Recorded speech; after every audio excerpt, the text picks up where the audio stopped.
Now, let's continue with historical research. Now, class, historical research is different with qualitative. But sometimes, historical research is under qualitative research. Some academics do that. But for the sake of discussion, we distinguish historical research from quali. Now, the methods are similar, but the way you do research in historical research is different. I have been writing about historical research about how many years? About 4 years na. No, but even before, it is one of the things that I like. No? I like reading historical research. But in this case class, we will take note and examine how to do historical research in architecture. Not history per se. No, history as to human history. No, because architectural history is different.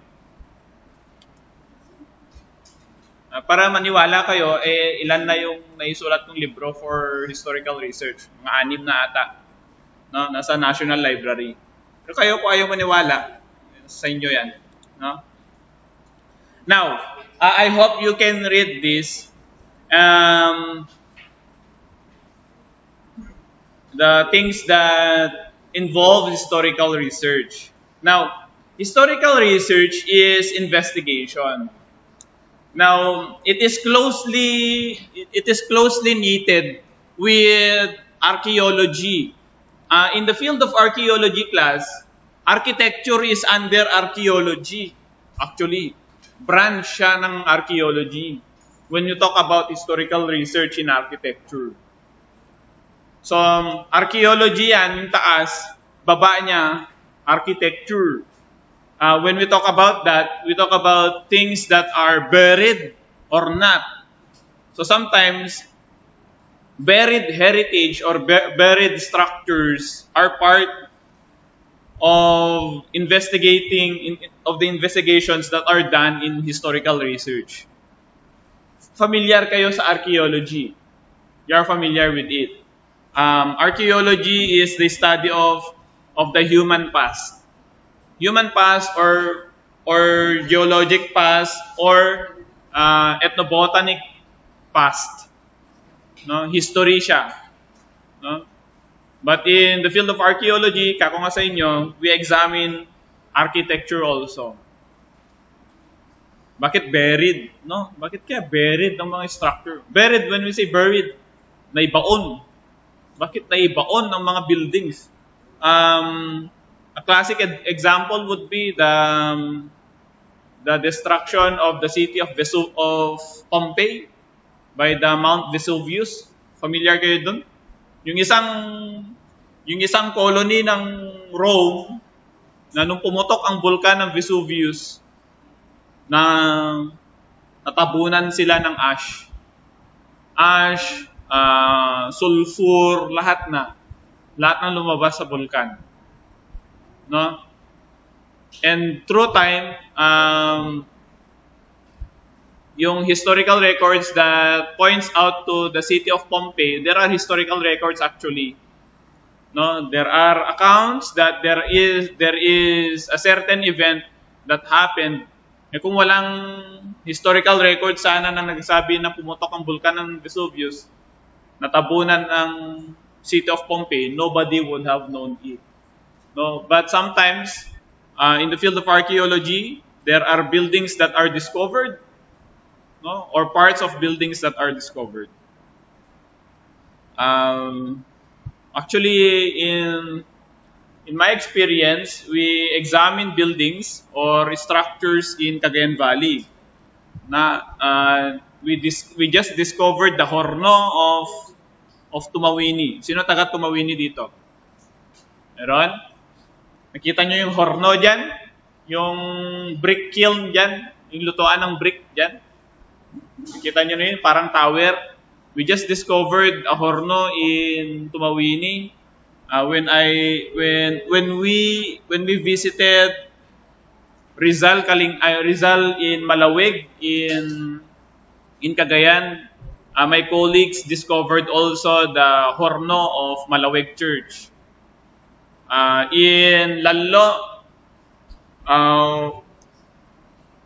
we have these indications that there is a structure that is in the water, no? So maraming kailangan i-examine if you want to study history of architecture. Yung malaliman talaga. Yun na, literal talaga, malalim talaga kasi huhukayin mo, no? Now, also, it involves the investigation of architectural structures. Urban spaces and the evolution of architectural styles over time. I don't know if when they will upload my study on this on urban spaces. I just submitted my article in Japan. Hindi pa ma-approve kasi nga mahirap. Ang daming requirement. No, but we also talk about evolution of urban spaces. Especially if you want to know the morphology or how land use is being changed through time. For example, in Tanza, how do you know that the land use have changed over time? Dati, sabi ng mga matatanda, dati ito is rice field. Biglang may Robinson Mall. Ano pa kaya ang masusunod diyan? Actually, before Robinson, it is a red light district. Alam niyo red light district? Talaga alam ni William, no? Yung mga bar ganun. Dating mga bar yan with residential buildings. Yes. It may have been contributory to that area. So before rice field, and then naging ganon, and then ngayon naging Robinsons. So that is an example of how urban spaces or land use is evolving through time. Even architectural styles. Now, if you want to study architectural styles, it does not necessarily change in one or 2 years. Actually, about 20 to 50 years before you can identify an architectural style in architecture. Sometimes they reckon periods 50 years to 100 years before you can identify the style. So kaya nga, modern architecture, meron tayong international style, meron tayong brutalism, meron tayong art deco. Paano kung isang building lang ang example nun? You cannot say that it is an architectural style. No, it is just a building, not a style. No? In the third part, it uses multidisciplinary approach. Now, when we say multidisciplinary, we do not confine our discussions on history of architecture on the lens or the viewpoint of an architect. Hindi lang architect ang ang authority sa history of architecture. It's not only architect.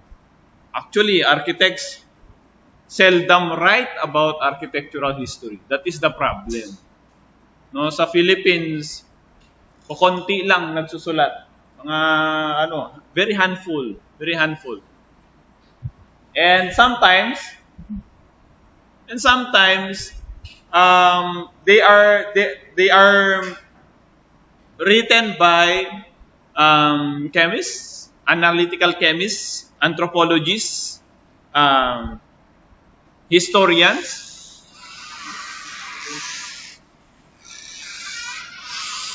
Hindi nyo alam ang boses ko. Alam nyo. No, my friend, Professor Regalado Trota Jose of UST, my friend who is a candidate for PhD in University of Tartu in Estonia in Europe, He is currently studying analytical chemistry in architecture. No?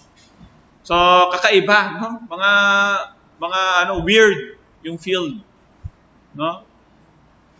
Even geologists, no? You can talk to geologists. Paano? Siyempre alam nila kung anong klaseng bato yung ginamit. So I have friends like these people.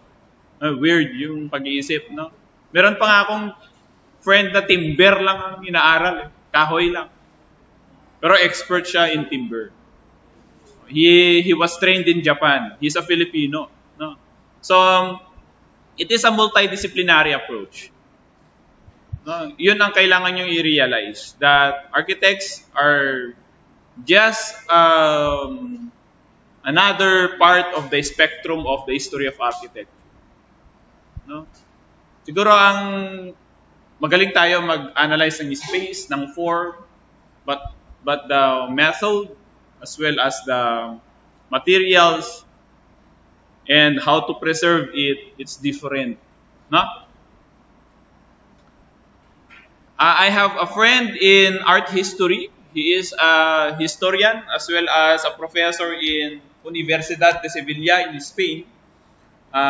He is Dr. Pedro Luengo. His specialization is architecture in Mexico as well as in the colonies of Spain in the along the Pacific areas. What he studies is fortifications, no? Yung mga machines, no? Ang daming kailangang aralin sa architecture. So akala ng ilan architecture. Kaya nga, ewan ko bakit nauubusan ng thesis title ang mga student eh. Kasi ang daming kailangang aralin, no?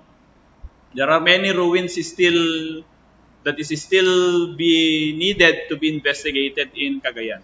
If you want, I can help you. No, if you want. Kung gusto niyo maging thesis 'yun. Analysis of architectural artifacts, buildings and plans, utilization of documentary evidence, and archaeological findings. Now, when we say artifacts class, those are things that are physical. Di yan meron bang artifact na hindi physical? No? Those are physical things, artifacts. For example, brick. Basic is brick. Even the joinery of timber is important, no? Pagkaaralin mo pa nga ang kahoy, be careful eh. When you discovered a wood, no? Naghuhukay kayo sa job site nyo, biglang may kahoy, no? You check what kind of cutting was made on that wood. Mamaya, sabihin mo, ay 1,000 years na tong kahoy. Yun pala hindi mo nakita merong marka ng lumber company na sa ilalim niya. American period lang pala. So those are things that you need to be careful of. No, hindi yung may maniniwala pa sa Talyano gold yan. Mga ganon. We need physical evidences. Buildings and plans, no? Those things. I will show you an example of buildings and plans later. Usage of documentary evidence. When you say documentary evidence, it's not only architectural plans. Even receipts, no? Receipts, descriptions, methods, those are written sometimes. They are not architects, but sometimes there are friars, no? Mga pari. Meron ngang isa na na-discover sa Egypt, mga live form. Alam niyo yung live form? Hindi niyo alam? Live form. Rason kung bakit absent siya ngayon. In Egypt, they discover things like that. Absent ako ngayon sa pagkikipag-participate sa pagtayo ng temple because I am currently embalming my brother-in-law. See that? Those are part of architectural history. No, pwede palang mag-live noon. in constructions. So those are parts of architectural research in history. Currently, I am writing about the Faro de Cabo Engaño, yung lighthouse sa Cape Engaño. Napuntahan niyo na yun. Puntahan niyo. No? Ganda. Mag-hiking kayo. Yung lighthouse ng Cape Engaño, I am currently writing his history. And her history, her na lang kasi maganda siya eh. Her history, when I discovered the documents, it also included the materials used, magkano, ilang pesos. Ganun. So those things are evidences of the history of the building. So it's a different method. Different siya, class, ang architectural history because wala kang kinakausap na buhay. No? You are investigating everything that were done by the dead. No? Sinulat nito. Saan na kaya to? Patay na nga. Paano magiging quali yun? Paano mo interview yun? No? You will just examine what he left behind. No? So that is the reason why history of architecture is different with ethnography. Ano pa yung iba? Phenomenology. Paano mo malalaman yung lived experience niya? Patay na nga. No? Grounded theory is different. No? History of architecture is different. Interpretation of visual evidence, such as photos. Swerte mo na kung may photo ka. No? Photograph. Swerte mo na. No? That this is one of our problems now. No? Currently, we are trying to reinterpret the destroyed retablo of Tuaw. May taga Tuaw ba dito? Ay, si Andre. The destroyed three-story retablo of Tuaw. We are currently investigating the form of that retablo. But the problem is, walang photograph. Yan. Research question yan. Kung walang photograph, paano mo interpret? So that is the problem.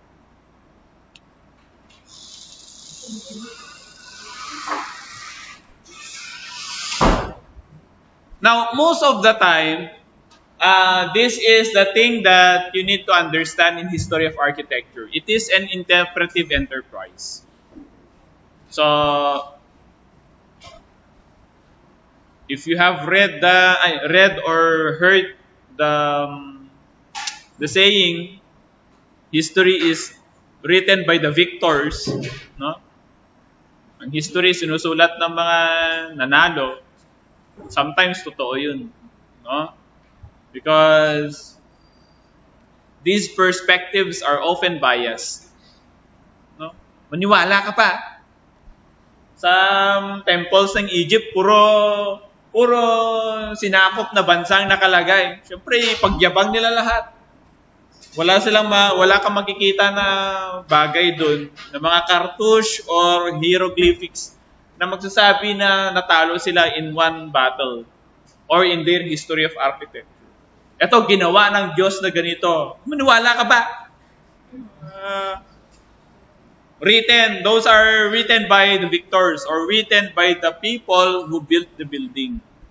No? Itong estatwa na to, niregalo ni Apollo, maniwala ka dun.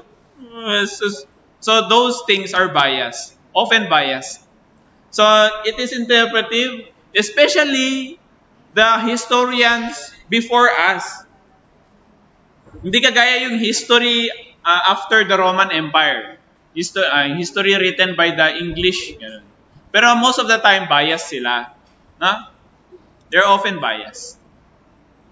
I'm saying that because sometimes the nations they colonize, kawawa naman, hindi yung nagsusulat. No? So that's why we need archaeology also. Now, what's the difference with interpreting written and archaeology? Because archaeology, you are just identifying or interpreting the things that are buried. Walang historical record. No? Especially if this nation was obliterated. No? Kaya, yun lang. Interpret mo na lang. Ano kaya yung pamumuhay nila noon? Gulat ka, merong nakalibing. Meron kang nakahanap na nakalibing na king. Tapos may katabi na dog. Tapos may spear siya. O paano mo interpret yun? How do you interpret that in archaeology? It's different with history because sometimes people do not leave behind written records. No? Swerte mo na kung yung nakita mong nakalibing is with his dog, with his spear, tapos meron pang written record. Halimbawa, medallion niya, ganun. Medallion niya, ito, yung pangalan ng dog ko ay ganito. Ganun. So, again, history of architecture is interpretive as to historical biases and multiple perspectives and theoretical frames. When you say theoretical frames, how do you understand the context as well as the flow? First slide pa lang to, class. Ayan. Finally, it requires various tactics. But of course, class, it can be empirical evidences. For example, Homo luzonensis here in Callao.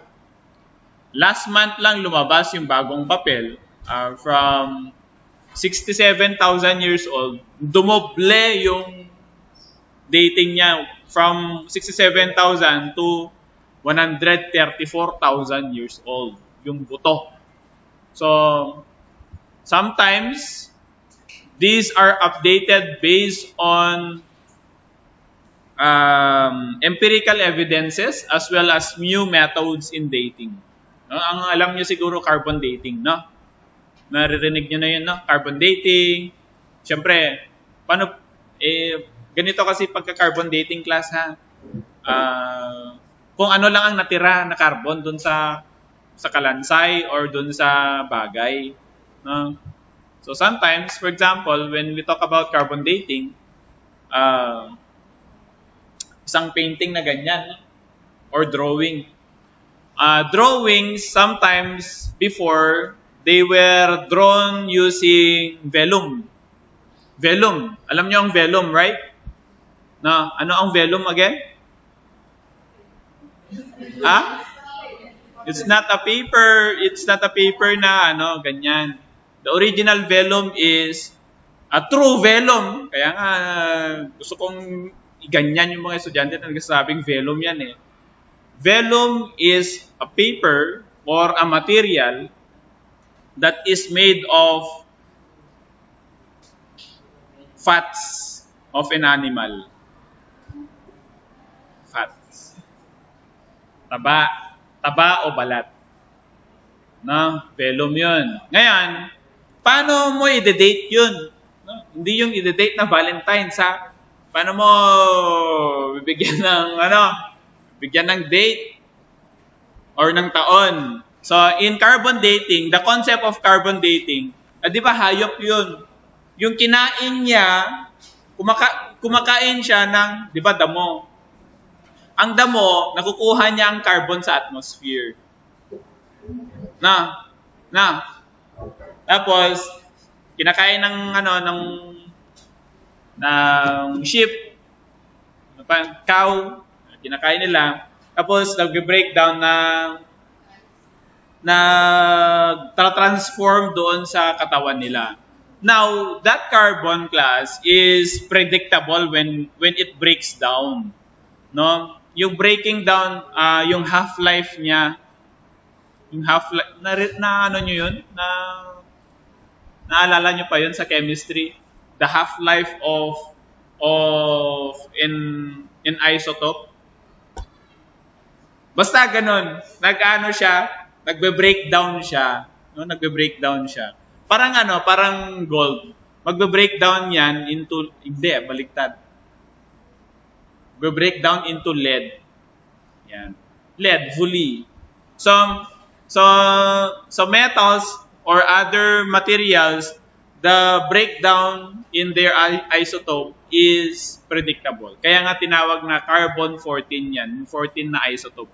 So in that case, kaya nating i-date ang mga hayop, mga parchment, mga velo, mga kahoy. Yan, kaya nating i-date yan. Hindi Valentine, ha? Again, please go over it. No? Wala kayong ka-date nun.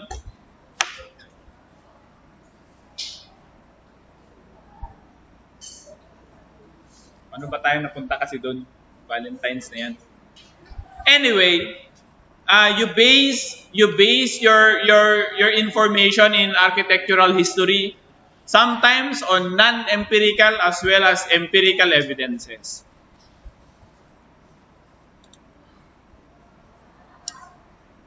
So, paano tayo mag-historical research? Ito. First, define the RQ.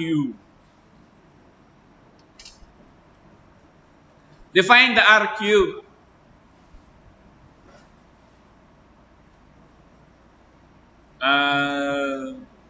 Na-try nyo na ba talagang mag-historical research? Hindi pa. Hindi pa. Mahirap kasi ito eh.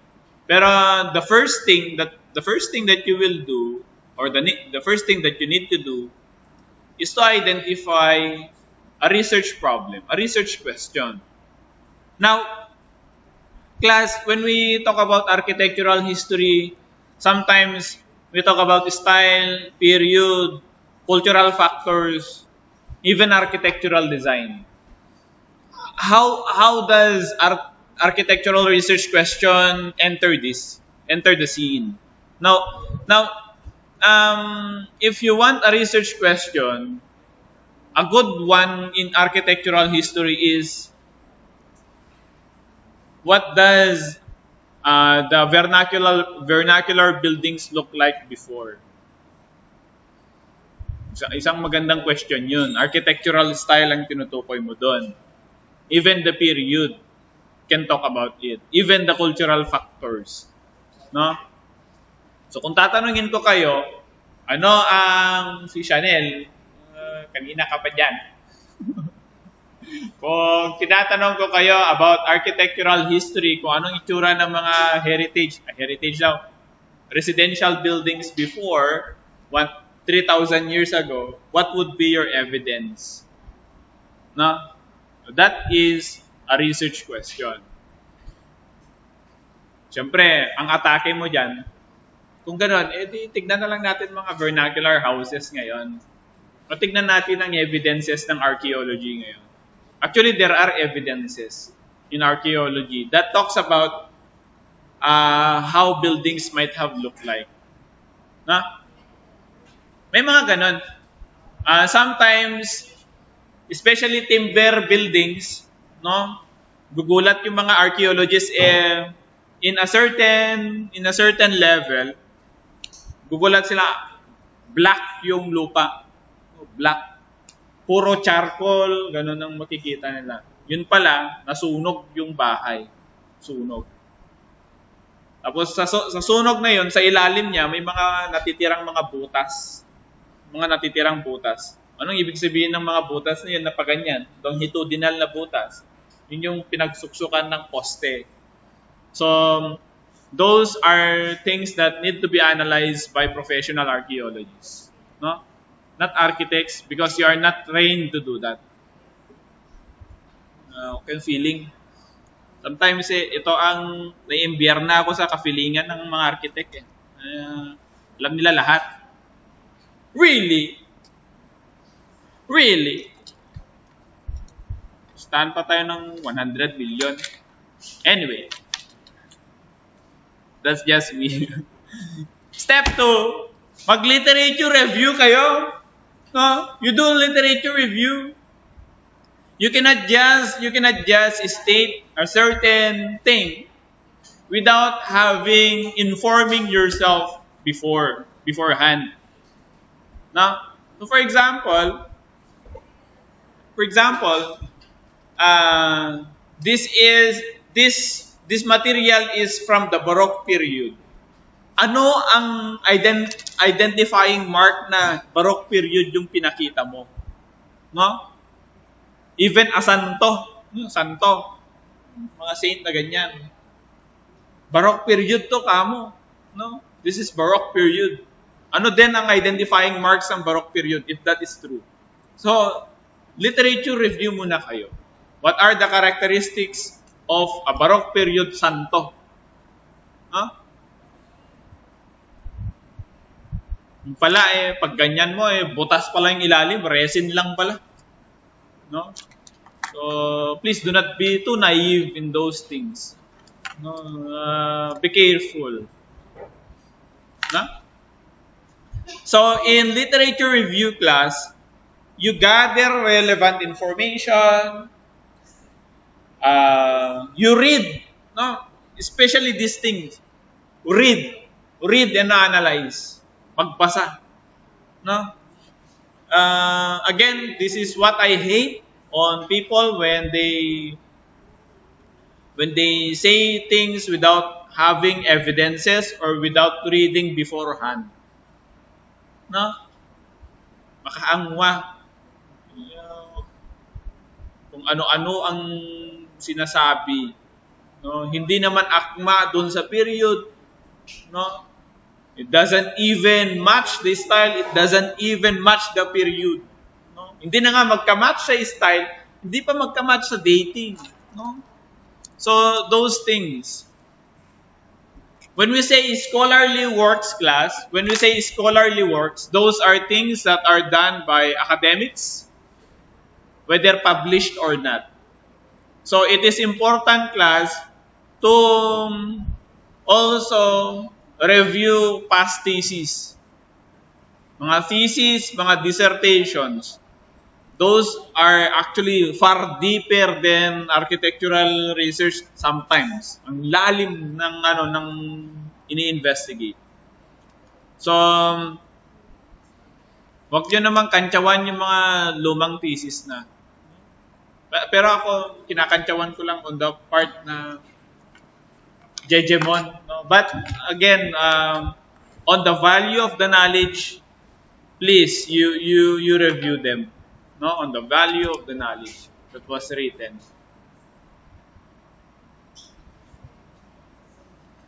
Bakit kaya pati relevant research? Sometimes they do not. Sometimes writers do not intend to be part of history. No? How can I say that? Magazines, for example, 1960s, 1940s na magazines, sometimes bigla na lang pinicturan yung mga buildings. Mga ruins, ganun.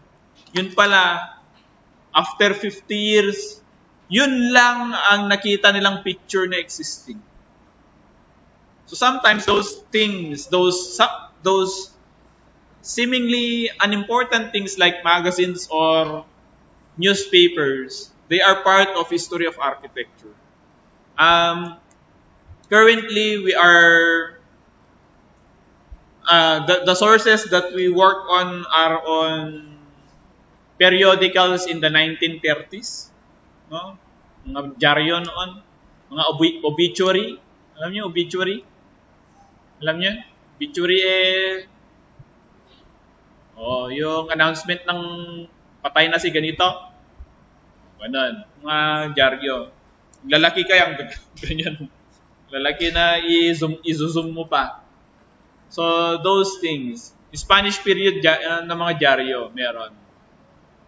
Hindi nila namamalayan na part sila ng history of architecture. So, those things, those small things, sometimes those are the things that has much value. No? Bakit ba nilalagay sa dyaryo ang napatay si ganito? Imagine class, Wala pang Zoom noon. Wala pang magpo-post ng Kendall na wala pang ganon. So, patay na nung May, ma-announce September. May pa-publish na patay na si ganito. Yes. No. At saka ang weird noon, meron pa yung picture na Recuerdos de patay. Alam niyo yun? Recuerdo ba yun? Alam niyo yun? Hindi. Pagka may patay sa inyo, pag mag-group picture kayo, nandun sa gitna yung dead. Oo, meron. Meron. Recuerdos de patay. Oh. Ang weird. Pati yung binubuhat na yung kabaong pupunta sa cemetery, may ganun na pictures. Di ba meron? Oh. You try to ask your lola, lolo, baka meron kayong ganun na album. Yes! Yes! Next time na, hingi ako lang kayo, pakita ko sa inyo. Makab. Paano ba mag-literature review? Ganito lang. For example, punta kayo sa scholar.google.com, Google Scholar. Punta lang kayo dyan, i-search nyo dyan. Daming PDF dyan, gano'n. Hindi yung pipitikin mo lang sa Google search. Wala Hindi ka mapupunta sa magandang source. So, this is an example, no? Vatican Basilica floor plans. Maghahanap ka dyan. Actually, may nahanap ako. Pakita ko sa inyo. Basic yun. No, pero 2 volume. 800 pages yung dissertation na yun. Nakakaano. Grabe no. Yes. Floor plan ng Vatican. Nakita ko. Yes. So, this is how you do your literature review. You find reputable journals first. Yung refereed journals. Refereed journals or peer-reviewed journals. Because, class, we subject peer-reviewed journals for us to say that the writing's quality passes scientific review. Scientific review. Maraming mag-a-agree sa'yo. Ibig sabihin yun, kung na-publish, maraming nag-a-agree nga sa'yo doon sa sinulat. Pero kung ang RRL nyo blog lang, bawal yan. Sa UP, bawal yan. Nung nag-aral ako sa UP, bawal yan. Bawal ang blog. Bawal ang post sa Facebook. Bawal. Hindi pwede na literature review yan. Unless that is the only information that you can get. No? Okay? So, yun. Pangalawa, literature. Pangatlo, identify primary sources. Now, I think this is one of the most important things that you need to understand. Primary source. When we say primary source, class, these are the sources, these are the information that were taken in their original form. In their original form or first-hand information. Primary source. Nagaganito ka ba, Carlos? Primary source? Di ba? Halimbawa, pinagchismisan kayo. Paano mo ma-identify kung sino ang original source? Na-ano nyo na yun? Na-encounter nyo na yun? Pinagchismisan si ganito. Paano nyo ma-identify kung kanino galing talaga yun? Sinabi ni ganito. Sinabi ni Bruno. Tapos itong si Bruno. Hindi sir, hindi ako sinabi kasi ni Bakiran sa akin. Din ko, Bakiran. Sir, nakwento kasi ni Chanel. Kasi itong siya yung laman. And there is si Unday kasi, gano'n. Kasi nung tinanong mo si Unday, sir, si William yung nagsabi. Ayan.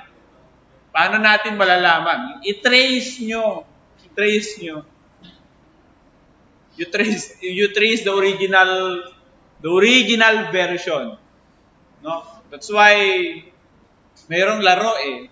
May laro about that eh. Alam niyo yung laro na yun? Magdodrawing sa likod? Ay, hindi. Yung pass the message. Nalaro niyo yun? Bakit kaya yung pass the message na? Pass the message ba yun? Bakit kaya yung unang sinabi, the quick brown fox, gano'n, or minikaniko ni Monica, makina ni Miniko, biglang magche-change yung version niya sa dulo. That is a lesson on primary source. Sino yung original na nagsabi? Sino yung pinakadulo? No? Next time nga, mag-activity tayo ng ganun. Tignan natin kung paano nyo i-convey yung message talaga. Na? Yes, it changes. And the worst thing is, it does not only change. Especially on acts of defamation, on chismis, the message does not only change. It twists. The message twists. Be careful, ha? Lesson ito sa inyo. Ayaw ko yung ganito, ha? Especially young adults kayo. Huwag nyo lang sanayin yung sarili nyo na gano'n. You try to, as much as possible, mind your own business. Kaya ako wala akong problema eh. Carefree ako eh. Pwede ako mag-tumbling dyan. No? Because I mind my own business. Totoo naman eh. Alam ko lang nagtumbling na ako dyan. Because I mind my own business. But in our case, a lesson on history of architecture. Identify the primary source. Ha? O paano natin malalaman kung primary source nga yan? Drawings, even sketches are primary sources. Building plans, historical photographs, original documents. Ang problema sa historical photographs class, be careful again, baka manipulated. No? Manipulated via Photoshop, Paint. Kasi pwede mong i-manipulate using Paint eh. Nag-crop. Nakita niyo na yung picture ni Gomburza. Yung tatlo na Paris. Alam niyo yung original picture nun? 5 sila. See that? 5 sila yan.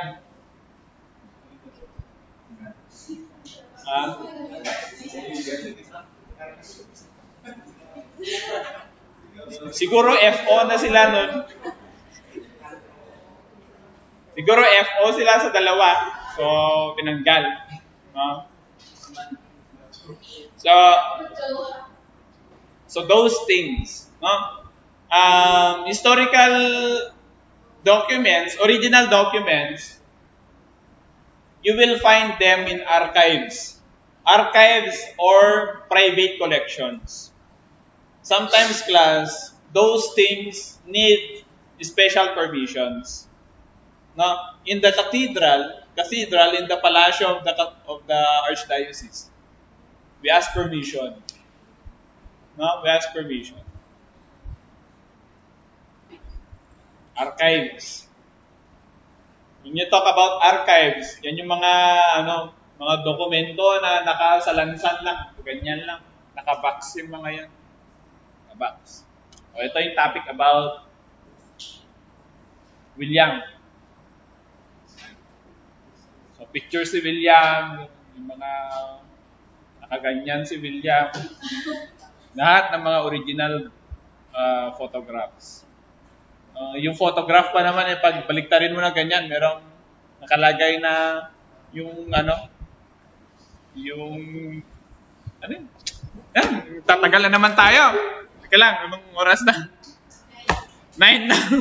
Daming kwenta. So, I think you get my point, no? This is an example of primary documents from online archives. This is Portal de Archivos Españoles in the government of Spain, or what we call PARES. Inaano to, sinusupport ng government of Spain. Open source to. Ito ang hinanap ko. Map, drawing, no? Floor plan ng Iglesia. Plano de Iglesia. De Iglesia, Iglesia. Ito, ang lumitaw, mapa y diseño de la planta de la Santa Iglesia Catedral de Manila según existía hasta el año de 1750. So ito ang isang example. Lilitaw siya. Itong itsura niya. May ganito pala na floor plan na available sa Spain. No? So again, class, these are primary documents, primary sources. So if you want to study history of architecture, you can go to online archives. No? O paano kung secondary sources? Secondary sources, an example of those are articles and thesis dissertations. Why do we say secondary sources? Those are sources from your RRL actually. Iba yung original. Ito yung plano sana, no? Tapos, ito yung plano, ito yung article. Ito yung primary, ito yung secondary. No? Meron kang barrier. Between the primary source, you have a barrier. That is the secondary source. But if you will see the secondary source, it will point you to the primary source. Naintindihan niyo ka? Ang magandang example, class, is you go to the references section. Nakakita na kayo ng research. I know that. Punta kayo sa references, ipo-point ka niya kung saan galing yung source niya. No, that is why we, writers of history of architecture, when we talk about sources, you immediately show us the source. Kasi kung hindi nyo ipapakita yung source nyo, who are you? You are just another gatekeeper. No? You're just another gatekeeper. And mababardagul ka kung gano'n. So, architectural historians like us, we try to see secondary source first, then the primary.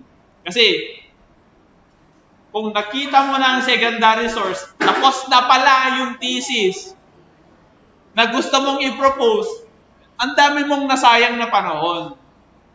No? But again, if the thesis have already been approved and defended, nakita mo yung secondary source, wag mo nang i-propose. Or if you will propose another thing, you propose a different thing entirely, but connected with the primary source. Naintindihan niyo ako? Ito yung problem sa mga estudyante. Akala nila original sila in every title that they do. But magugulat sila, meron na palang natapos. Secondary source. No? Secondary source, I mean, mga thesis na nandyan, nagkalat. No? Nasa Google Scholar, tapos na pala yung thesis na ganito. Even in dissertation, kawawa ka kapag ito yung dissertation mo, itatype mo ng ganyan, dami lumitaw. 100 pages ng website. Wala na Hindi na original yung study mo. This is an example of dissertation sa Valencia. No? This is a doctorate thesis, analysis and reconstruction in the stages of the design and construction process of the old and new Basilica of St. Peter in Vatican and its surroundings. Doctoral. Volume 2, sabi niya. No? May volume 1 pa yan, class.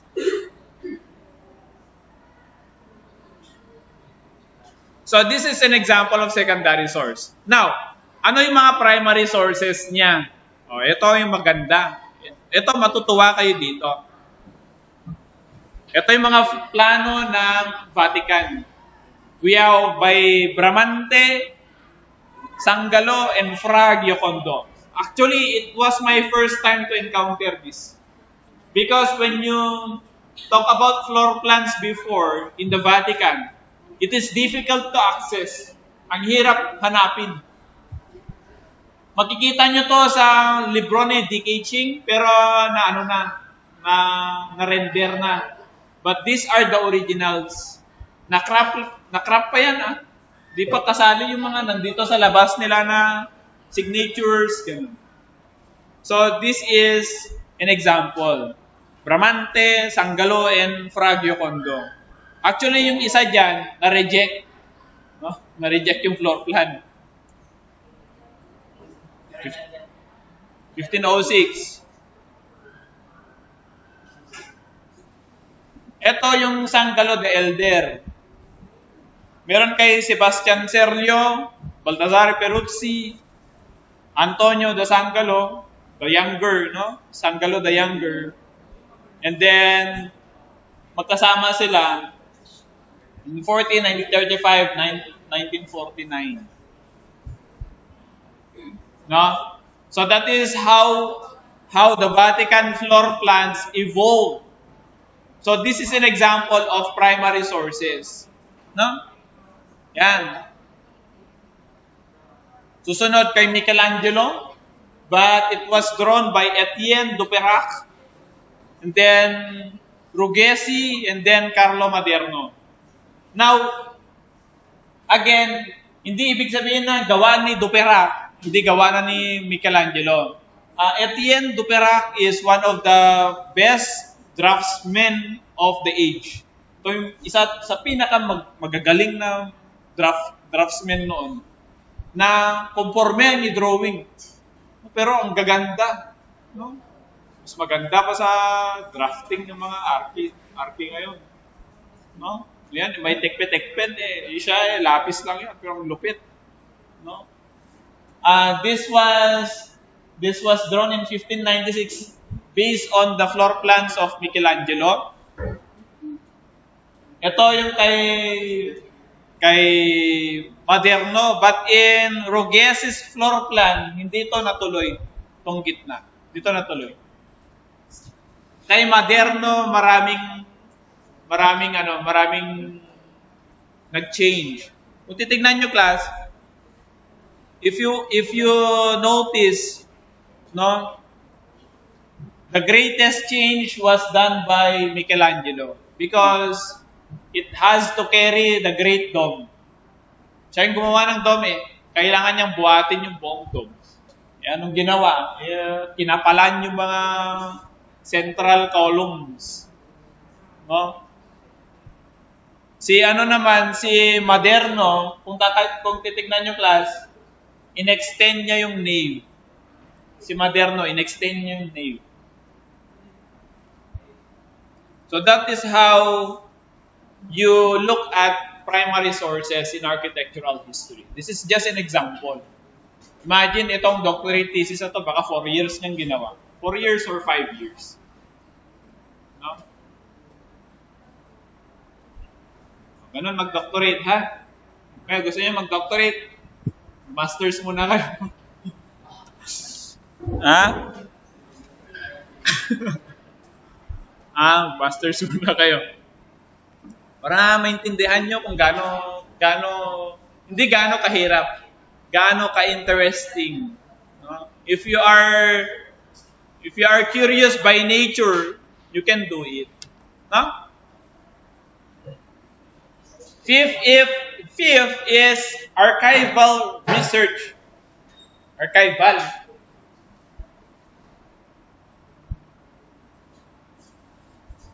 Punta kayong archives, punta kayong museum. That's why it's important for researchers like you to go to the museum. Sila ang authority. They are actually institutions in history. So, if you have problems in history of Cagayan, you go there. Daming libro dyan. Huwag kayong pumunta sa Google. Better to go primary sources or secondary sources. Ang dami dyan. Meron silang archives and library. Nakita nyo na ba? Di pa? Magandang assignment to Magandang requirement Pumunta kayo dun. Selfie kayo. Tignan nyo kung paano talaga ang archives, paano talaga ang itsura ng archives. Magpapakita pa sila sa inyo ng diaries yan. Diaries na, nabombahan ng Tuguegarao, ganito, ganyan. Ganun. May mga diary dun. Meron akong libro doon kung gusto nyo tignan. Pero wag na, hindi naman kayo interesado. This is an example of an online library. Filipinas Heritage Library. Actually, bumibili pa ako ng picture dyan. No? Sa hirap mag-research. Kailangan mo pang bilhin yung primary source mo. No? 6 is data collection. So after you've taken all of these materials, again, it is rich in nature. You have so many kinds of data, documents, drawings, photographs, publications. Those are needed to be organized and cataloged. Kailangan yung i-tabulate. Ano ang importance nitong document na to? Okay? You know, other documents, other photographs class, they are made by simple people. They were taken by simple people. They were bought in auctions, or sometimes they are being passed on.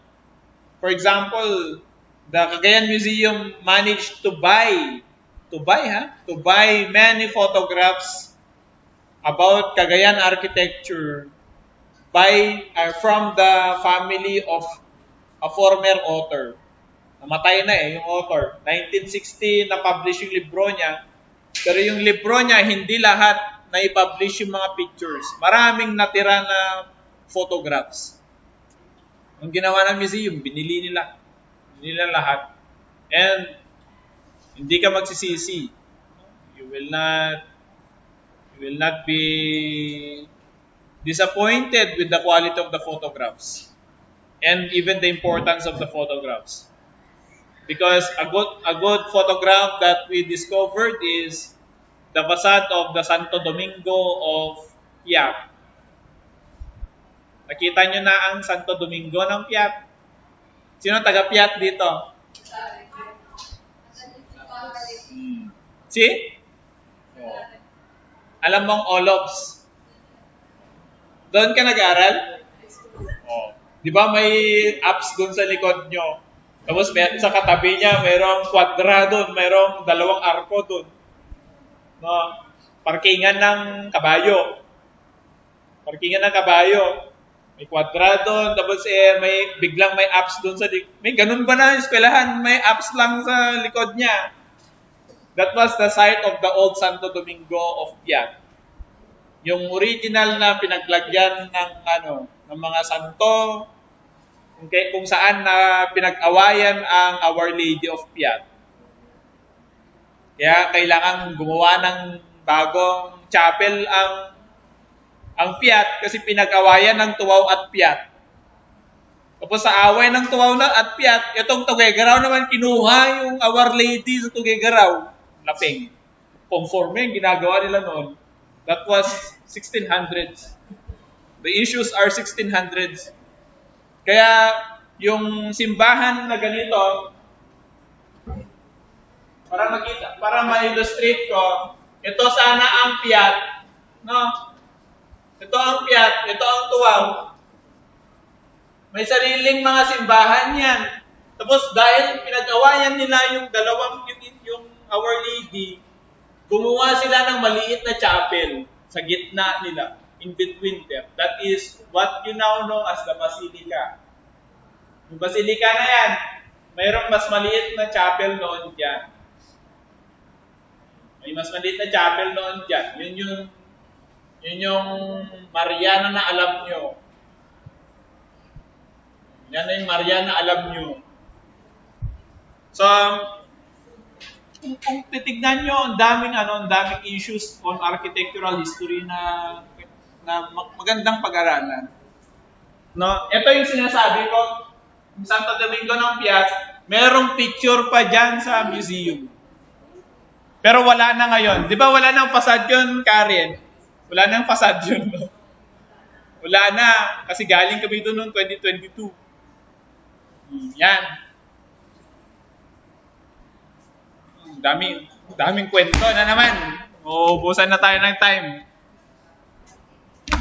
14 minutes. Analysis and interpretation. So, after syempre, inorganize mo na yung you organize, you catalog the data. Alangan naman, nasa basket lang yan. Alangan, nasa drawer lang yan. You analyze them. Yan. So, dito na papasok. This is where qualitative methods enter. You thematize also. You thematize the data. No, identify patterns, trends, and the significance of each document. Ay, ganito pala may resibo. Ganito pala magkano ang isang brick noon? Magkano ang bayad ng mga trabahador? All of those are architectural history. Because if you can't see an evidence on the costing of materials or labor before, then how can you quantify how much did the building cost? No? Again, interpret the artifacts and evidences within the broader cultural and historical context. Hindi lang isolated case, class. This case, albeit being unique in nature, but in the larger context, it can be reviewed. Now, bakit pinagkaawayan ng ganito? So, in a larger picture, regional or national significance. Bakit ba pinag-awayan yan? Hindi lang local, it's not only a local dispute, but also regionally or nationally speaking. Bakit ba pinag-awayan ko? Siyempre, miraculous image. Hindi lang iisang cases ito, but other parts of the country, they have miraculous images. So that's why Tuwaw is contesting also Our Lady before. Huh? So look at the larger context. When we say context again, to remind you, kung ano ang context, yung katabing issue, yung katabi niya, the information surrounding the phenomena. Hindi yung context niya, ano pang ibang sa context. Iwan ko. Ito ang example ng pag-analyze ng data. This is my work. No? I already completed this work way back in 2021. This was funded by University of St. Louis. Ito ang history ng sementeryo ng Tuguegarao. We have a cemetery beside the cathedral. So it was known as the Antigua Necropolis or the Old Cemetery. Nandiyan nakalibing yung mga pari noon. Ngayon ginawang Paskuhan. No? This is a primary source. No, this is a drawing by Don Ardanaz Fontana and Aguilar in 1890s. Itong drawing na to. No, marunong na sila mag-drawing noon. Kayo naman. No? Ito ang Google Earth o Wikimapia. Ito yung sulat ni Fray Julian Malumbres. Ito. Sabi niya, yung Old Cemetery ay nasa surrounding or katabi ng Iglesia de Tuguegarao. Tapos, contiene los restos del P. Antonio Lobato o si Fray Antonio Lobato. Tapos, kasama niya yung ibang mga religious people at saka si Father Juan Leiva na namatay noong 1620. Ibig sabihin, 1620 pa, meron na yung sementeryo sa tabi ng katedral. Ang tagal na. No? Ng years na. 400 years na yung sementeryo ng katedral. Itong pari na to ay miraculous, gumawa ng milagro sa igig doon sa anak Niño de Don Ambrosio Lobo. So, itong pari na to, si Juan Leiva, meron daw pinagaling na anak ni Don Ambrosio Lobo. So, yun yung mga surrounding things about an architectural phenomena or architectural space. So, in historical architecture class or the history of architecture, you can see those small things that makes a place important. Historiography. Itong class, again, in historiography, we have biases. We have theoretical frameworks existing. So, please, you can include viewpoints by others. No? That would help you frame your research.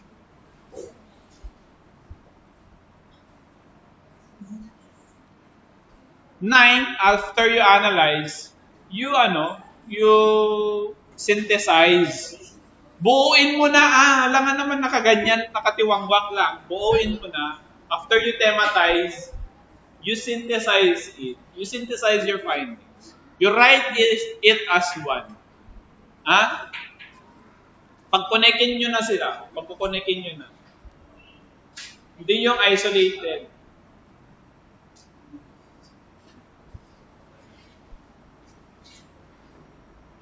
Identify key themes, developments, and influences within the historical context. So, paano natin yung iti-thematize? Ito ang example rin, Ever na-realize nyo na ba na may 3 semicircular facade sa buong Cagayan Valley? Alam nyo yung 3? Spanish period, semicircular facade. Yung sa Ermita, isa. Sino taga tumawini dito? Pangalawa, tumawini. Yung pangatlo. Alam niyo yung pangatlo? Yung sementeryo ng Tuguegarao. This is the cemetery of Tuguegarao. Makikita nyo pa yan. Makikita nyo pa yan. This was already, tapos na tong research na to. Tapos na. No? Tignan nyo, nawala na tong transom niya. Oo. Pumunta na kayo doon, sementeryo. Ito yung nawawala yung transom niya.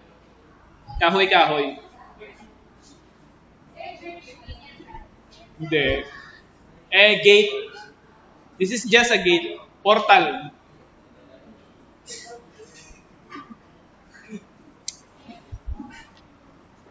Step 10, you document, you cite them. Kayo naman, actually, this is one of the most important rules in history of architecture. You identify your source. You cite your source. No? Ito, naiimbyer na kami sa ganito na, na style ng ibang historian. Magsulat. Walang reference. Ayaw i-share yung data. Ayaw i-share yung primary source. So that is difficult in our part when we do architectural research. After step 10, you present your findings.